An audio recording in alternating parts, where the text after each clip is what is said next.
आज की कहानी है एक ऐसे क्रांतिवीर की जिसने कसम खाई थी कि वह जीते जी अंग्रेजों के हाथ नहीं आएगा। जी हाँ, मैं बात कर रहा हूँ चंद्रशेखर आज़ाद की, जिनका आज जन्मदिन भी है।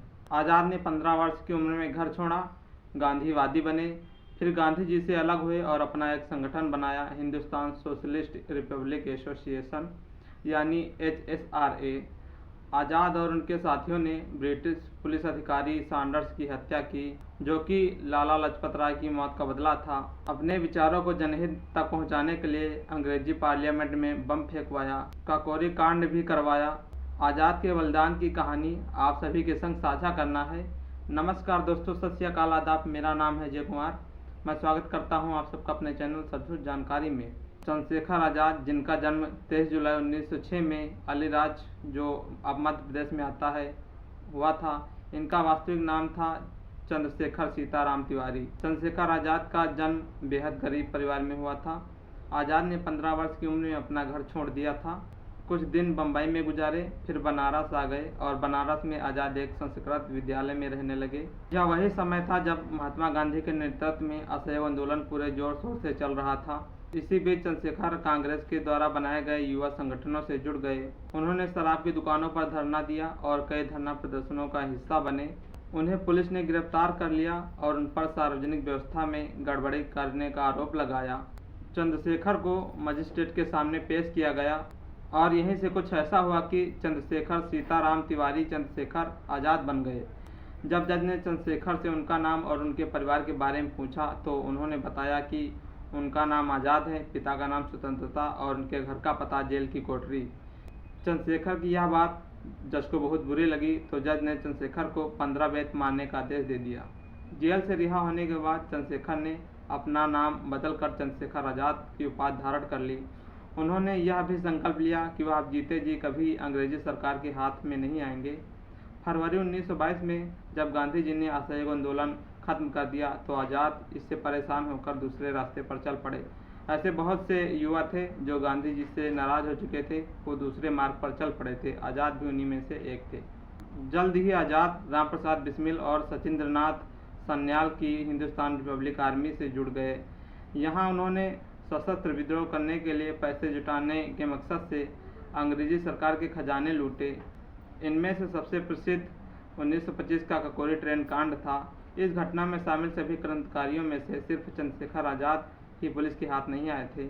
आज़ाद झांसी भाग गए और मुकदमे की कार्यवाही तक वहीं छिपे रहे। काकोरी कांड में 10 लोग शामिल थे, जिनमें से 4 लोगों को फांसी दी गई, राम प्रसाद बिस्मिल, अशफाक उल्ला खां, ठाकुर रोशन सिंह और राजेंद्र लाहिड़ी। इसके बाद आज़ाद ने फिर से अपना संगठन शुरू किया और इसी दौरान उनकी मुलाकात हुई भगत सिंह से। भगत सिंह और चंद्रशेखर आज़ाद ने उस दौर में यूनाइटेड प्रोविंस और पंजाब से आज़ादी की लड़ाई लड़ने वाले लोगों को इकट्ठा किया और 1928 में हिंदुस्तान सोशलिस्ट रिपब्लिकन एसोसिएशन का गठन किया। भगत सिंह इस संगठन के राजनीतिक विचारक थे और आज़ाद इसके मिलिट्री लीडर। आज़ाद ही राजनीति और योजना बनाते थे और कार्रवाई के अंजाम देने में भूमिका निभाते थे। आज़ाद ने दिसंबर 1928 में लाहौर में ब्रिटिश पुलिस अधिकारी जॉन सैंडर्स की हत्या की योजना बनाई और उसे अंजाम भी दिया। भगत सिंह और राजगुरु ने सैंडर्स को गोली मारी, जबकि आज़ाद ने पीछा कर रहे एक पुलिस कांस्टेबल को मार गिराया। सैंडर्स की हत्या के बाद आज़ाद के संगठन की ओर से जारी एक पर्चे में लिखा गया था कि सैंडर्स की मौत के साथ लाला लाजपत राय की हत्या का बदला ले लिया गया है। आज दुनिया ने देख लिया कि भारत के लोग मुर्दा नहीं हैं, उनका खून ठंडा नहीं पड़ा है।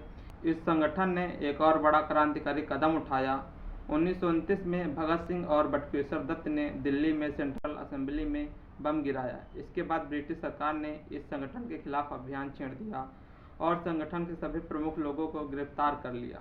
भगत सिंह, राजगुरु और सुखदेव को सैंडर्स की हत्या के आरोप में 23 मार्च 1931 को फांसी दे दी गई।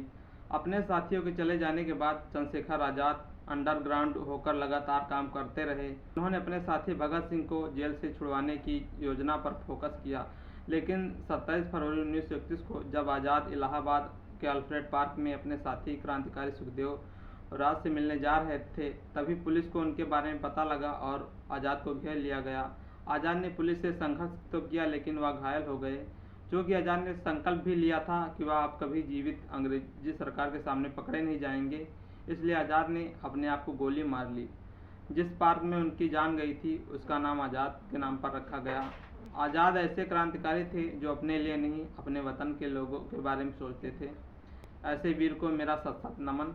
आप लोग क्रांतिकारी चंद्रशेखर आज़ाद के बारे में क्या सोचते हैं? अपनी राय कमेंट में ज़रूर छोड़ दें।